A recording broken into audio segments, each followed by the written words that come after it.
Ukrainian woman walking with her child just before the attack. Куди ми йдемо, зайка? Куди ми йдемо? До Алли? A mother and child were heading to developmental classes when the Russian invaders hit the center of Vinnitsia. The girl died.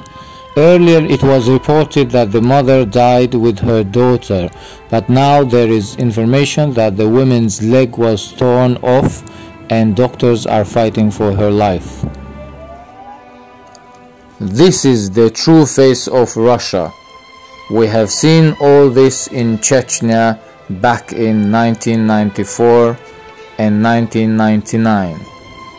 Stop Russia, stop the war. I am a human. Save humanity. Save Chechnya. Save Ukraine.